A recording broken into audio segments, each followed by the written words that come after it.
بسم الله الرحمن الرحيم. عن عبد الرحمن بن أبي ليلى قال قال رسول الله صلى الله تعالى عليه وسلم يوم غدير خم فمن كنت مولاه فإن عليا مولاه اللهم عاد من عاداه ووال من والاه. رواہ احمد.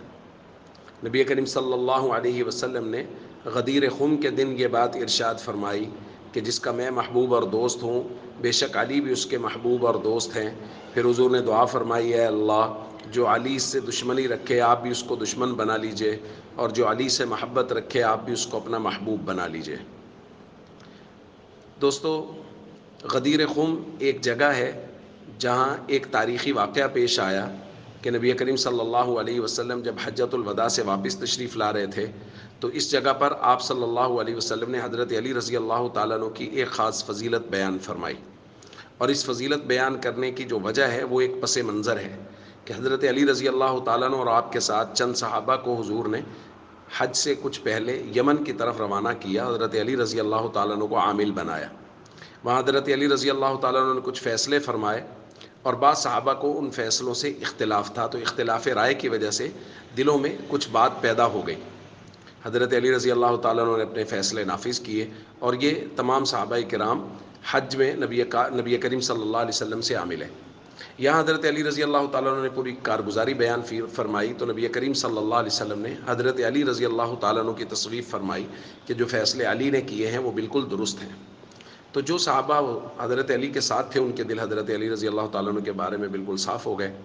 لیکن چونکہ قافلے میں ایک بات چل پڑی تھی تو اس لیے حضرت علی رضی اللہ تعالیٰ عنہ کی فضیلت اور عظمت کو مزید واضح کرنے کے لیے غدیر خم کے مقام پر نبی کریم صلی اللہ علیہ وسلم نے حضرت علی کی فضیلت کچھ اس طرح سے بیان فرمائی. فرمایا جس کا میں محبوب اور دوست ہوں، یعنی جو مجھے اپنا محبوب اور دوست رکھتا ہے اس کے لیے ضروری ہے کہ وہ حضرت علی رضی اللہ تعالیٰ عنہ کو بھی اپنا محبوب اور دوست رکھے. اور پھر حضور نے دعا فرمائی اور اس دعا کا واضح مطلب یہ ہے کہ جو علی کا دشمن ہے اللہ کا بھی وہ دشمن ہے، اور جو علی کا دوست ہے اور جو علی کو دوست سمجھتا ہے وہ اللہ کا بھی محبوب ہے. تو دوستو، یہ ہے اس روایت کا پس منظر. بعض روافظ نے اس روایت کو حضرت علی رضی اللہ تعالیٰ عنہ کی خلافت بلا فصل پہ فٹ کر دیا اور کہا کہ حضور نے یہاں حضرت علی رضی اللہ تعالیٰ عنہ کی خلافت بلا فصل کو بیان کیا ہے. یاد رکھیے، یہ جو روافظ کا بیانیہ ہے یہ حضرت علی رضی اللہ تعالیٰ عنہ کی نظر میں بھی غلط ہے.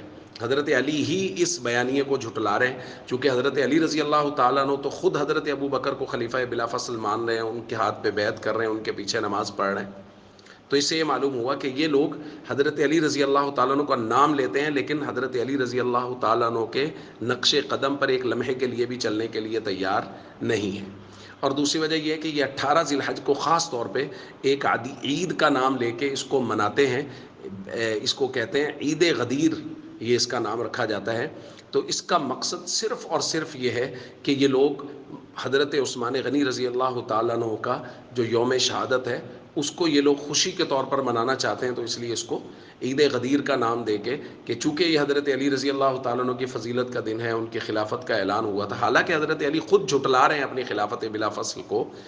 تو یہ لوگ صرف اس جھوٹے اس کی آڑ میں، حضرت علی رضی اللہ تعالیٰ عنہ کی جھوٹی محبت کی آڑ میں یہ حضرت عثمان غنی رضی اللہ تعالیٰ عنہ کی شہادت پر خوشی مناتے ہیں.